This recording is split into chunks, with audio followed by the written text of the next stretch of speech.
Первая зарубежная церемония награждения от Общества знания прошла в Абхазском государственном университете. 16 преподавателей из Абхазии приняли участие в конкурсе «Знание лектор». 10 из них победили. Это Линда Ампар, Игорь Басов, Анетта Бганба, Асида Гумба, Анна Гуния, Астанда Киут, Ина Алтушба, Ефрем Хагба, Лиана Хашба и Инал Хамгоков. Для многих победа оказалась недостижимой. Например, математик Лиана Хашба до последнего не верила, что может оказаться среди лучших. Я вообще, честно говоря, не ожидала пройти, думала, не получится ничего. Но меня как-то на кафедре уговаривали, то есть поучаствовать, попробовать показать себя. Ну, я все-таки решилась на это. Мне очень понравилось выступление. Я была на конкурсе в России «Наука знания» на мероприятии, и меня это вдохновило. То есть именно попытка именно показать свои наработки для продвижения ребятам, скажем так. По словам педагога, преподавать математику сегодня довольно сложно. И она прекрасно понимает, почему так мало желающих идти работать в школу. Я отработала в школе 3 года. Вообще, на самом деле, современные дети просто немного тяжело воспринимают, наверное, математику. Математика преподается достаточно скучно и не используются современные технологии для детей. То есть без компьютерных технологий, без внедрения, то есть это, в принципе, на данный момент невозможно. Но, тем не менее, по ее словам, математика – это очень интересно и важно.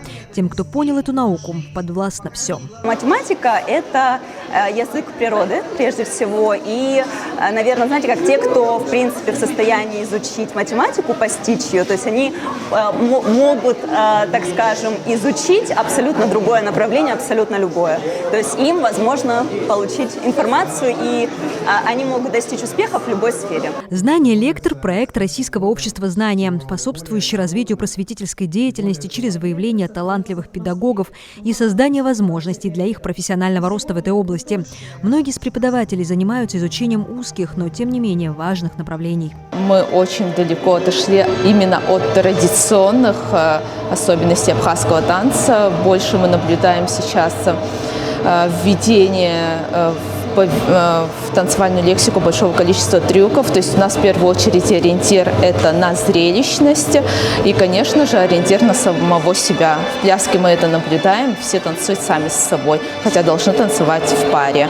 Вот от этого как раз-таки мы отошли от важной особенности абхазского танца – это коммуникация. По словам Асиды Гумба, она еще до конца не осознала, что значит эта победа. Ко мне пока еще не пришло сознание того, что я держу этот куб в своих руках, но я думаю, к вечеру сознание придет, и уже тогда я смогу понять, что именно оно изменит и что значит для меня. Каждый победитель получил наградной куб из черного мрамора. Как говорят победители, он очень тяжелый, почти такой же, как просветительская деятельность. Хотя, по словам одного из участников конкурса, Инала Хамгокова, работать с современными студентами очень даже интересно. Да, сегодня у нас цифровизация, новые технологии, гаджеты. Многие ругаются, что молодежь все время сидит в телефонах.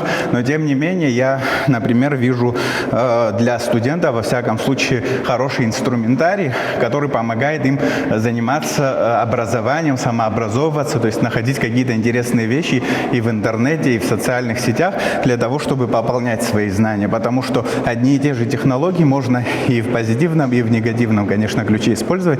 Конечно же, многие мои студенты, например, когда готовятся, скажем так, к каким-то лекциям, семинарам, я вижу, что они из интернета уже какие-то источники интересные находят и очень много интересного используют. Конкурсу «Знание лектор» 5 лет, и только в этом году возможность участвовать в нем получили абхазские просветители. По словам ректора АГУ Олега Угварамия, так в Абхазию возвращается общество знания.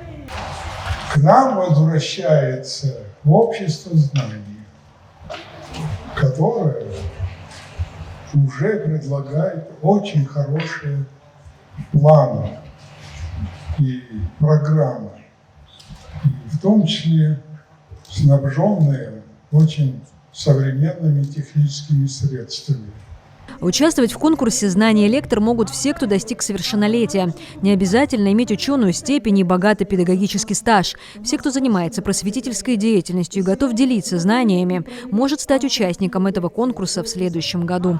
Марианна Котова, Инала Гухава, Абаза ТВ.